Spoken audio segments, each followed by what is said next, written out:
Hi there, welcome to the archives. So we're gonna switch back to Game Changers. This is stories of Hijabi athletes from around the world. It's written by Charlene Smith. There's a foreword by Shireen Ahmed, and it's illustrated by Natalia Tariq. Okay, so this is Game Changers. Today we're gonna get into Fitriya Mohamed.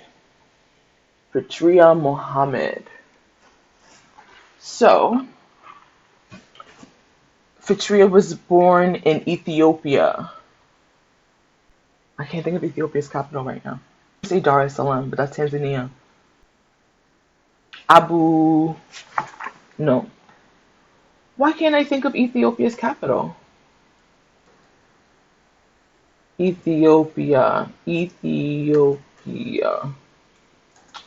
Um. Ethiopia is. Let's pull it up. Addis Ababa. I was gonna say. Remember I said okay. It's Addis Ababa. Can't believe I couldn't think of that right now.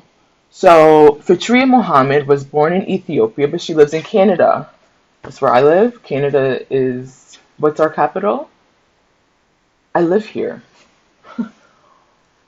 The geography is not geography right now. Ottawa. I live in Ottawa. Ottawa is the capital of Canada. Addis Ababa is the capital of Ethiopia. Okay? So, Fitriya was, am I pronouncing your name right? I'm not sure. Fitriya. Fitriya Mohamed was born in Ethiopia, but she lives in Canada. She plays basketball. Okay, today we're going to talk about basketball. And so she was born on Eid, which marks the end of Ramadan. So she's an Eid baby. She spent her childhood playing outside with her cousins.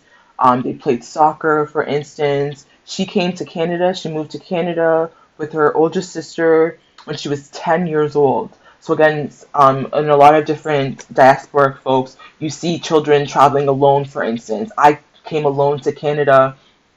Obviously, the airplane and folks were looking out for me. But you do see children coming to join their families. That's what happened with her. Her and her sister came and they joined her mom and her brothers. Her mom and her younger siblings had fled Ethiopia 3 years earlier during the civil war that was happening. And so her and her sister, her older sister, came to Canada when she was 10 years old to join her sister, her mom, who was already here.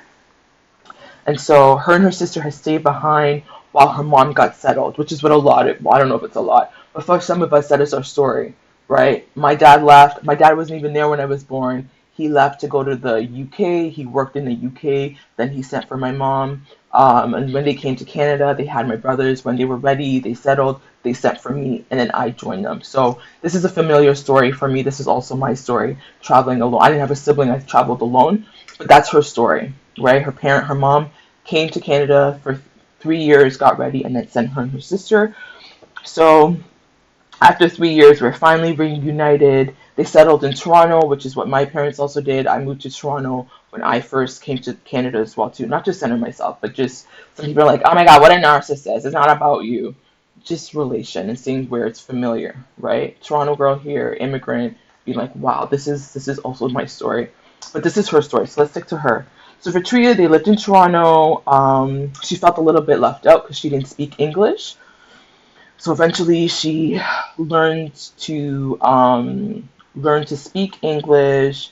She didn't really have words to ask for help much, and so one place she found herself enjoying was gym class, right? Because language wasn't really important in gym, and she loved sports and knew how to play, and so basketball was her favorite. Of all of the new sports she was learning, she lived in a small apartment where she had to be quiet, but on the court she can run, she can make as much noise as she wanted. She was a sense of freedom for her on the ball court. And so basically, when she got into high school, not a lot of girls played sports, right? Sports can be a little bit taboo for some people. It can be seen as masculine, or it just wasn't, especially growing up in the 90s, in the 2000s. So she started to play, right? When she came to, at 10 years old, when she came to Canada, she started wearing the hijab. And so she played sports with her hijab, right? When she played basketball, she felt like she belonged there. Even though there weren't others who wore hijabs, there were a lot of other, Toronto could be really diverse, so there were a lot of other black girls, a lot of other girls of color. And so she just took basketball seriously, right? She improved her skills. She would attend clinics. She practiced whenever she could. And she was the first person in her family to attend university. So she focused on her studies to make her mom proud, but she still played basketball, right? She studied sport management. She used her knowledge to encourage and support other Muslim girls to join and her on the court. And so in February of 2020, so right before the pandemic, Fitriya launched the Muslim Women's Summer Basketball League, MWSBL, Muslim Women's Summer Basketball League.